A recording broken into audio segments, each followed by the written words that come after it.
70 mayat ditemukan di reruntuhan pabrik Oktyabr, 22.000 orang tewas di Mariupol akibat agresi Rusia.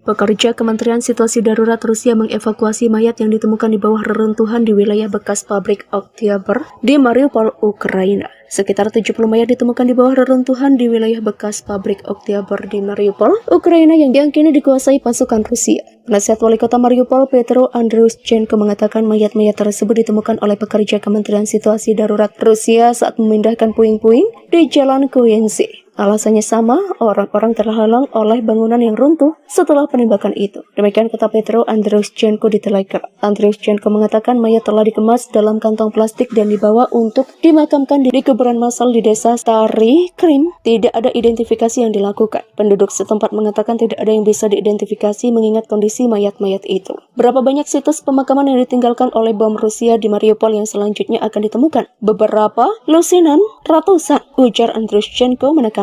Mariupol mengalami salah satu bencana kemanusiaan terbesar yang dipicu oleh agresi Rusia. Kota ini hampir hancur oleh penembakan Rusia yang menewaskan sedikitnya 22.000 orang. Hari ini Mariupol tidak memiliki pasokan energi, air, dan gas yang normal. Kota ini berada di ambang bencana lingkungan dan menular. Saat ini lebih dari 100.000 warga sipil tinggal di Mariupol yang ditangkap. Rusia menyatakan kolaborator Konstantin Ivashchenko sebagai wali kota Mariupol dan sekarang membuat gambaran pemulihan kehidupan kota. Rusia menembakkan mortir dari wilayah mereka di daerah perbatasan wilayah Sumy, Ukraina Utara. Penjajah pasukan Rusia terus menembaki daerah perbatasan wilayah Sumy. Hari ini sekitar 05.15 sampai 05.20, pengamat mencatat 7 ledakan dari Federasi Rusia menuju desa Seredina Buda. Menurut informasi awal ditembakkan dengan mortir 120 mm. Demikian tulis Komando Operasi Utara di Facebook. 8 tembakan lagi mungkin ditembakkan dengan mortir 120 mm dari Federasi Rusia menuju pemukiman yang sama tercatat pada 06.12 sampai 06.55. Dalam kedua kasus tersebut tidak ada korban di antara personel militer atau penduduk lokal dan kerusakan peralatan militer dilaporkan. Informasi tentang kerusakan infrastruktur sipil sedang diklarifikasi. Pada malam 25 Mei, sebuah pesawat Rusia meluncurkan 4 rudal dari wilayah Rusia di wilayah komunitas teritorial Krasnopilia di wilayah Sumy. Serangan udara itu merusak beberapa rumah pribadi dan saluran listrik. Pada malam 24 Mei, 2 pesawat tempur Rusia 2 kali meluncurkan rudal terarah ke desa perbatasan distrik Shotka, wilayah Sumy. 8 peluru yang ditembakkan dari desa Lemesovka, Rusia, meledak di dekat desa lain di daerah yang sama. 7 peluru lainnya yang ditembakkan militer Rusia dari desa Tyatkino, Rusia, meledak di pinggiran desa di distrik Konoto. Pasukan Rusia membombardir lebih dari 40 kota di wilayah Donbas di Ukraina Timur, yang mengakibatkan warga setempat terpaksa harus mengubur warga sipil yang tewas di kuburan massal. Setelah gagal merebut ibu kota Ukraina Kiev dan kota Kharkiv dalam peperangan selama 3 bulan, Rusia berusaha untuk mengambil kendali penuh atas Donbas yang terdiri dari 2 provinsi timur yaitu Luhansk dan Donetsk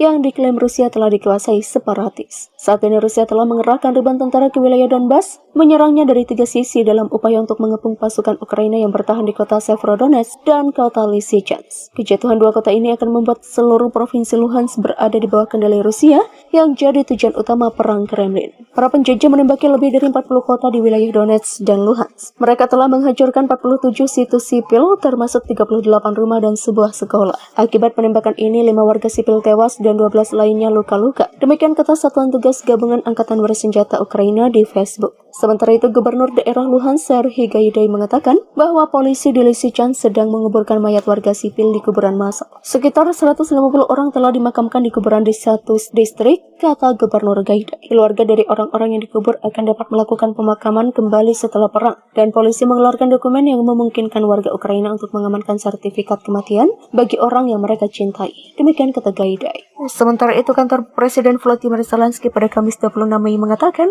11 bangunan gedung tinggi hancur di Severodonetsk dan 8 gedung di Lysychansk. Zelensky pun mengatakan bahwa pasukan Rusia jauh melebihi jumlah pasukan Ukraina di beberapa bagian timur dan Kiev telah gagal untuk mengatur pertukaran tahanan dengan Moskwa.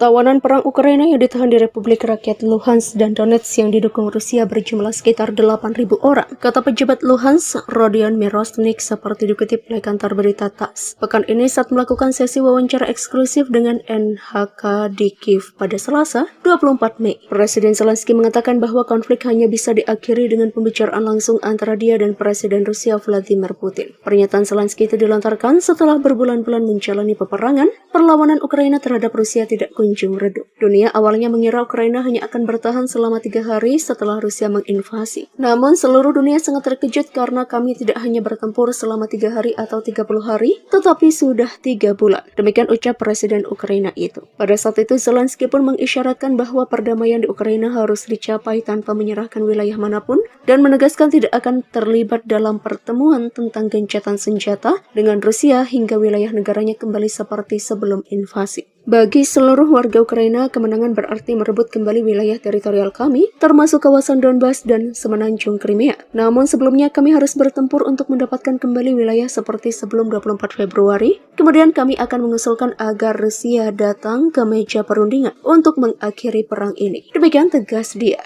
Zelensky mengungkapkan bahwa menguasai kembali wilayah-wilayah di sepanjang Laut Hitam dan Laut Azov akan membantu mencegah ancaman krisis pangan global yang menambahkan Ukraina akan dapat mengirimkan gandum dan jagung ke Eropa, Asia, serta Afrika untuk meredakan kekurangan pasokan. Penjajah pasukan Rusia terus menembaki daerah perbatasan wilayah Sumy. Hari ini sekitar 05.15 sampai 05.20, pengamat mencatat 7 ledakan dari Federasi Rusia menuju desa Seredina Buda. Menurut informasi awal ditembakkan dengan mortir 120 mm.